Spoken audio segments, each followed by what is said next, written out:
il y a comme une opposition dans ce texte. Amen. On nous parle d'un vaillant guerrier, on nous parle de fils d'une prostituée. Amen. Ce que je vois par ici, c'est ceci. L'ennemi, généralement, n'aime pas que les enfants de Dieu aient conscience que, quel que soit les mal que tu as fait, l'Éternel peut toujours t'utiliser. Quel que soit ton background, parce qu'on lui donne le background de l'enfant d'une prostituée. Mais en même temps, on l'appelle vaillant guerrier. Amen. So, moi j'aimerais encourager l'Église ce soir. Amen. Arrêtons de regarder à notre background. Arrêtons de regarder à nos erreurs. La Bible nous dit cette fois les justes tombent, cette fois l'Éternel les relève. Amen. So, si tu es tombé dans le passé, cela ne veut pas dire que l'Éternel ne peut pas t'utiliser pour faire sa mission. Amen. Et c'est ce qui se passe ici avec Jephthé. Il est le fils d'une prostituée, mais il est un vaillant guerrier. Amen. L'Éternel peut prendre quelqu'un qui est vil, amen, et lui donner de la valeur. Amen. La façon que l'Éternel regarde, comme on dit, les voies de Dieu et les voies des hommes, c'est vraiment différent. Amen. Voilà pourquoi lorsqu'on avait appelé David, on avait appelé le père de David, on a dit amène-nous tes enfants. Il avait laissé David à côté parce qu'il regardait avec ses yeux d'homme. Il a sorti ce qui était géant. Amen. Et c'est ce qui se passe ici. Personne en Israël ne pouvait penser que Jephthé allait être sélectionné. Amen. Mais Dieu ne fait exception de personne. Or, le pasteur a dit ce soir, demain ou après-demain, n'importe qui peut se tenir devant. Amen. Pour pouvoir donner l'évangile. Amen. Et je suis sûr qu'il y a une question aussi qui se pose ce soir par rapport à ces passages de Jephthé. Pourquoi Yves est devant? Amen. C'est la même chose qu'on a demandé pour Jephthé. Pourquoi lui? Fils d'une prostituée. Amen. On peut aussi se poser la question, mais pourquoi Yves? Amen. Et moi je vous dirais, c'est seulement par la grâce de Dieu. Amen. Parce que je ne pense pas que Jephthé méritait d'être là. Amen. Et si on est là, si je suis là devant, c'est seulement par sa grâce. Amen. Car l'Éternel peut utiliser n'importe qui. Amen. So, lorsque nous continuons, le verset 2 du chapitre 11 nous dit ceci. La femme de Galade lui enfanta des fils. Les fils de cette femme devenus grands chassèrent Jephthé et lui dirent, tu n'hériteras pas dans la maison de notre père, car tu es le fils d'une autre femme. Amen. Ça, c'est un point très important et ça se passe dans notre église. Quand je parle de notre église, je parle de l'église corps du Christ aujourd'hui. Amen. On a vraiment cette facilité de pointer les doigts aux autres quand nous pensons que nous sommes meilleurs que les autres. Amen. Mais je vous dis ceci.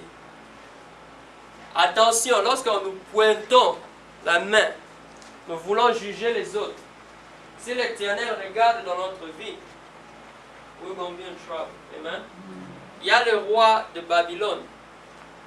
Lorsqu'il avait fait un festin dans sa maison, il a utilisé les coupes qui étaient réservées au sacrifice de Dieu, qui étaient réservées pour l'Église. Amen.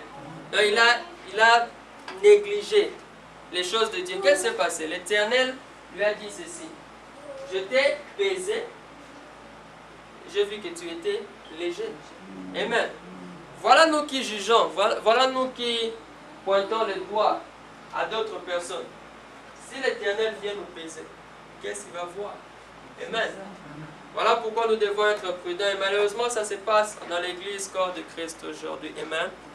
Il y a des gens qui sont frustrés parce que quand il vient à l'église, qui est la maison du refuge, quand il vient à l'église pour pouvoir, c'est comme un hôpital, pour pouvoir recevoir sa guérison, à cause de notre attitude, nous sommes en train d'ouvrir la porte pour qu'il puisse sortir. Amen. Et voilà ce qui se passe ici. Ils lui disent que toi, tu ne vas pas hériter dans notre maison parce que tu es l'enfant d'une prostituée. Amen. Which is really wrong. Amen.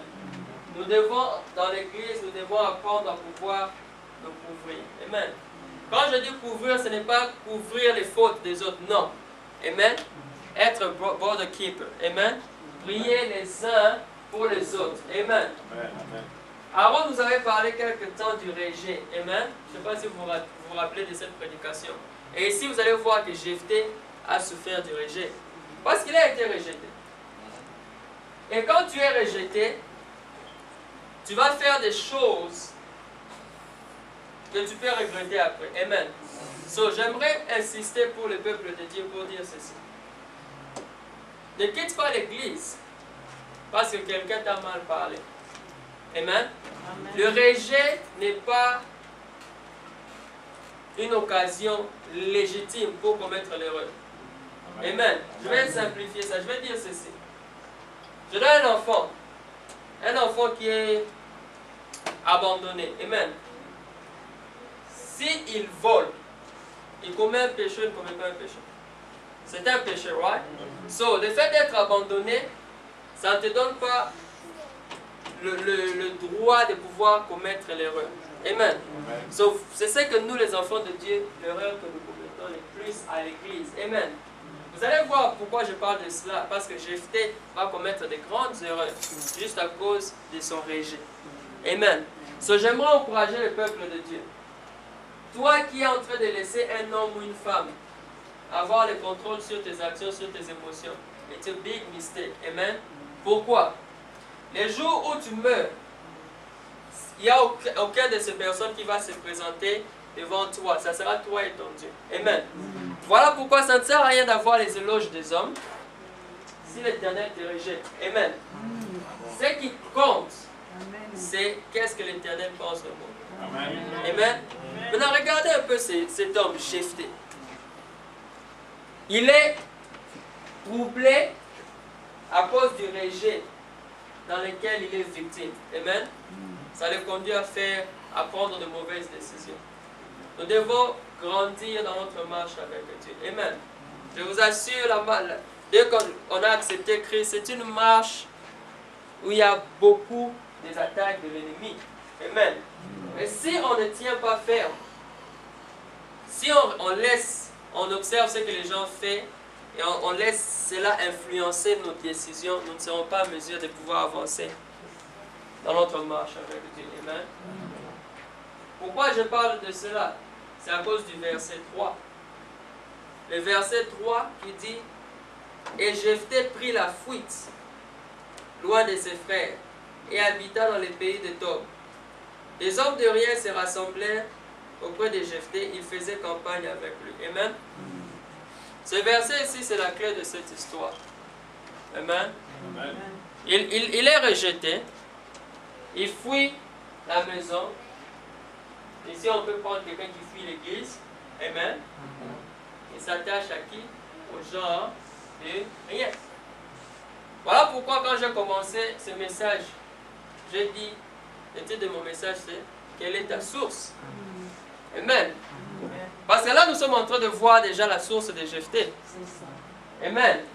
Pourquoi je parle de source? La foi vient de ce qu'on entend. So, si Jephthé traîne avec les gens de rien, ils vont influencer sa manière de parler, ils vont influencer ses décisions. Amen. Donc, c'est ce qui se passe ici.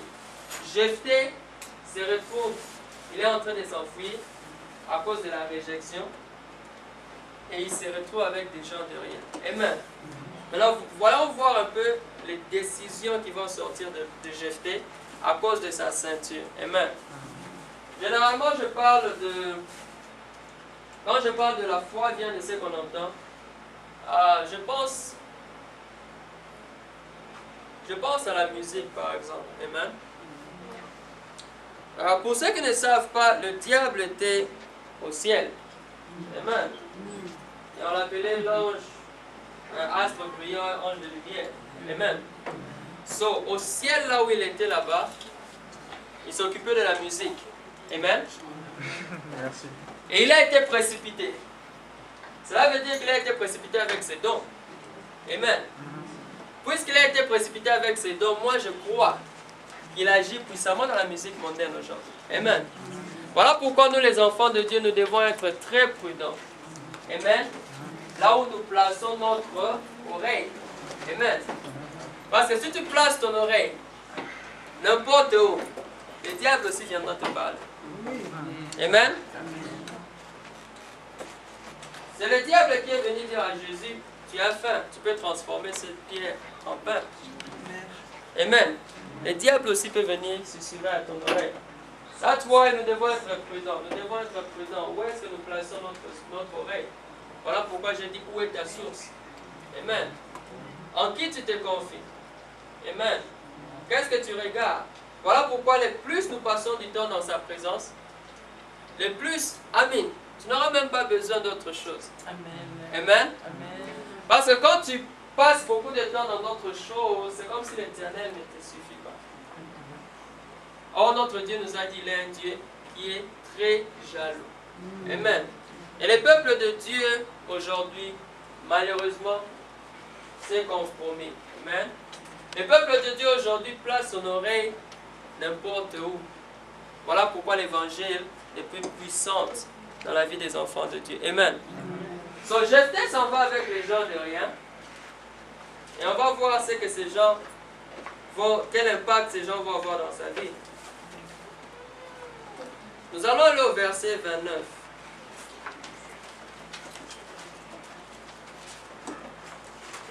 Le verset 29 nous dit ceci. L'Esprit de l'Éternel fut sur Jephthé, qui traversa Galade et Manassé. Il passa à Mitzpah de Galade, et de Mitzpah de Galade, il passa jusque chez les Ammonites.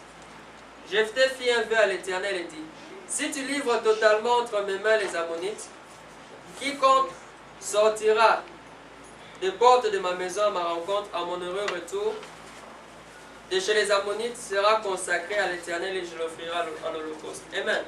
Avez-vous déjà lu ce passage? Amen. Où Jephthé est en train de faire un vœu. Il est en train de faire un vœu à l'Éternel. Il est en train de dire à l'Éternel ceci. Seigneur, je suis en train d'aller à la bataille. Je suis en train d'aller me battre. Mais si tu me donnes la victoire, toute personne qui se présente devant moi, je te donne en holocauste. Maintenant, quand je lis ce passage me trouble. Amen. Parce que la première question que je me pose, je demande à Jephthé, la foi vient de ce qu'on entend. Amen. Ok, Jephthé, tu t'es inspiré de quel verset pour dire ces choses? Amen. C'est la question que je pose à Jephthé. Jephthé, tu t'es inspiré de quel livre de Moïse? Je ne sais pas, de quel livre? De quel livre de la loi tu t'es inspiré pour dire ces choses? Amen. C'est la grande question que je pose à l'Église aujourd'hui. Amen. Voilà pourquoi j'ai dit, quelle est ta source? La source, on la reconnaît, c'est comme le fruit, on reconnaît un arbre par ses fruits. Amen. So, tu n'as même pas besoin de parler, de dire quelle est ta source. On peut juste voir la manière de t'habiller, la manière de parler. On peut savoir ton background, on peut savoir d'où tu viens. So, moi, ces versets me tracassent. Je demande à Jephthé, ok, tu veux faire un vœu à Dieu, c'est bien. Tu lui donnes un homme en sacrifice. Tu t'es inspiré de quel livre? Amen. Voilà pourquoi il y a des hérésies qui sont enseignées. Amen. Parce que les gens n'ont pas la bonne source. Amen. J'étais à UTA il y a quelques jours, la semaine passée. Il y a 2 personnes qui sont venues pour me gagner à Christ. Amen. Moi, je les ai dit, vous êtes en train de pêcher dans un aquarium. J'ai dit, il y a, la moisson est grande. La Bible me dit, il y a peu d'ouvriers. J'ai dit, you're wasting your time with me. Amen. Regarde les gens qui ont le quai du dragon. Vous connaissez le quai du dragon? Vous ne connaissez pas? C'est la nouvelle coiffure là, qui règne là. Voilà. La quai du dragon. Amen. Bon, il y a des gens avec la quai du dragon, ils sont en train de passer. Vous ne leur parlez pas de l'évangile. Amen. Mais tu viens chez moi, tu veux me gagner à Christ. J'ai essayé d'expliquer à cette personne. J'ai eu 2 personnes. J'ai d'abord les témoins. Amen. J'ai expliqué, je suis déjà sauvé. Il y a encore beaucoup de gens à l'extérieur qui ont besoin de Jésus. Allez les chercher. Non, mais tu sais, j'ai dit, oh my God. À UTA, ce sont des Asiatiques. Ils viennent, ils me disent, ah, j'étais en train d'étudier, j'avais mon final. J'ai dit, ok. Mets-toi alors, on va discuter. Quand je vous parle des hérésies, amen, voilà pourquoi je demande, c'est quoi ta source, mon frère? Est-ce que tu passes ton temps dans les Écritures comme un béréen? Parce que si tu ne passes pas le temps dans les Écritures, on va te faire manger des coloquettes sauvages. Vous connaissez les coloquettes sauvages? C'est ce qui s'est passé avec Élisée. Amen. Quand ils ont dit prophète, prophète, homme de Dieu, il y a la mort dans les peaux. Les coloquettes, c'était des champignons sauvages qui avaient amené des problèmes dans les ventres et les gens allaient mourir. Élisée a intervenu. Amen. Pourquoi je dis cela? J'ai déjà entendu des hérésies, mais ceux qui m'ont dit, ok, nous voulons te dire, c'est bon, ils ont ouvert leur Bible, ils ont dit, hey, do you believe? Moi, demandé si je crois en God the Mothers. J'ai dit, ah, c'est quoi ça? J'ai dit, en tout cas, c'est la première fois que j'entends ça. Il me dit, ok, allons dans Genèse. Il me dit, moi je dis, je sais qu'il y a Dieu le Père, Dieu le Fils, il y a le Saint-Esprit. Non, il m'a dit, il y a un quatrième que nous on veut t'apporter. Et puis ils ont dit, God the Mother. J'ai dit, ok, donne-moi les versets, ouvre ta Bible. Il ouvre sa Bible et me dit, les versets de Genèse où on dit au commencement était la parole, et non, qui dit que le Seigneur a créé l'homme et la femme, il a dit, créons l'homme à notre image et à notre ressemblance. Et c'est ça vraiment les versets que tu peux me donner. Vous voyez un peu la source de ces personnes. Et quand j'ai commencé à donner des arguments, j'ai commencé à donner tous les versets que j'avais en tête. Ils ont dit, we know the same. J'ai dit, non, we are the same. Quand on va partager la parole de Dieu, ils ont dit, non, we are not the same. Ils sont partis. Amen. Voilà pourquoi ce passage ici me trouble. Amen. So, lorsque Jephthé fait son vœu, je pense à Abraham. Abraham, l'Éternel lui avait dit, donne-moi Isaac. Amen. Mais c'est que nous oublions à l'église. Nous voulons faire des sacrifices, mais nous ne voulons pas être obéissants. C'est que Dieu voulait avec Isaac. Ce n'était pas les sacrifices quand il a demandé à Abraham et Isaac. Non. Dieu n'avait pas besoin du sang d'Isaac. Amen. Dieu avait besoin de l'obéissance d'Abraham. Voilà pourquoi quand Abraham a voulu tuer, il a dit stop. Bah, je vous dis, Dieu est puissant, même. Vous pouvez le laisser tuer puis ressusciter Isaac. Est-ce que c'était difficile? Non. Mais Dieu avait besoin de l'obéissance. Il n'avait pas besoin du sacrifice. Voilà pourquoi, tu vois, Jephthé ici, il veut faire des sacrifices. Tu vois, quelqu'un te dit, il a fait 40 jours de jeûne. C'est des sacrifices. Mais quand il y a quelqu'un dans ta maison, tu chasses la personne, tu dis, la personne est sorcière. Si tu as Dieu, prie pour la personne. Vous voyez un peu ce que je veux dire par là? L'obéissance vaut mieux que le sacrifice. So, ça c'est le premier point. La première erreur de Jephthé. Et tout est parti de d'où? De sa ceinture. Amen. Beaucoup ont quitté les Congo, sont venus ici pour étudier. Amen. Mais ils sont retrouvés dans une ceinture qui les a bloqués. Ils n'ont pas pu évoluer. Amen. C'est vraiment important. Là, toi, j'ai demandé, c'est quoi ta source? Amen. Moi, je fais vraiment attention à ma source. Je fais vraiment attention là où je place mon oreille parce que mon avenir en dépend. Amen. Si tu es entouré avec une mauvaise ceinture, tu vas faire des choses que tu vas regretter. Amen.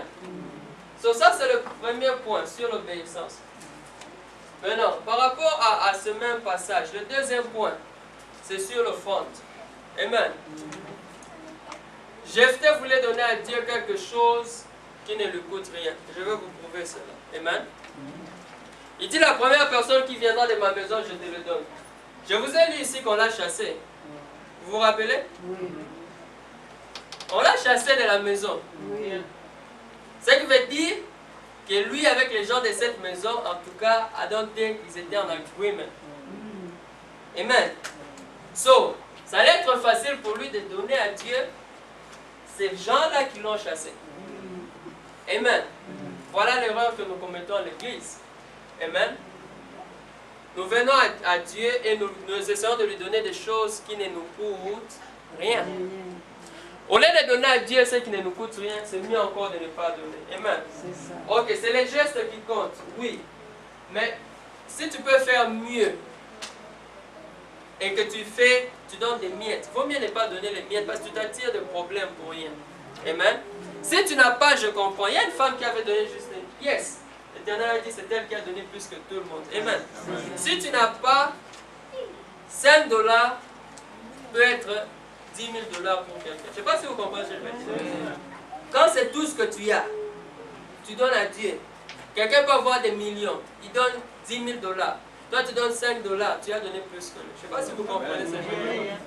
Mais si Jephthé a voulu donner des miettes, il a voulu donner à Dieu, il a dit, ok, moi, une personne qui sort de ma maison, je te donne. Je suis sûr que l'Éternel observait et disait, Jephthé, tu ne sais pas encore ce que tu es en train de déclarer. Amen. Deuxième, ce sont les vauriens qui l'entouraient. Parce que si ce n'était pas quelqu'un de sa maison, il pouvait donner les vauriens. C'était facile de donner les vauriens. Tu vois, il se disait seulement que ça serait un vaurien. Si c'est les vauriens qui viennent, je vais les donner à Dieu. Amen. Maintenant, regardons la confusion dans laquelle Jephthé s'est trouvé. La confusion se trouve dans les versets 34. Je vais lire.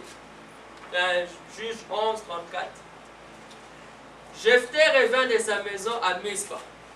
Donc il est en train de rentrer, il se dit, ah, donc ce sont les vauriens qui vont venir, bien les gens qui m'ont chassé comme ça. Je dis, Seigneur, voilà. Mais le Seigneur a dit, moi je vais te surprendre. Amen. Parce que chez Dieu, Dieu n'est pas impressionné par les sacrifices. Amen. Dieu, c'est l'obéissance. On dit, et voici que sa fille sortit à sa rencontre avec des tambourins et des danses. C'était son unique enfant. À part cela, il n'avait ni fils ni fille. Dès qu'il la vit, il déchira ses vêtements et dit, ah ma fille, tu m'accables, tu m'affliges. Tu es au nombre de ceux qui m'affligent. J'ai trop ouvert la bouche devant l'Éternel. Je ne peux plus rentrer en arrière. Amen.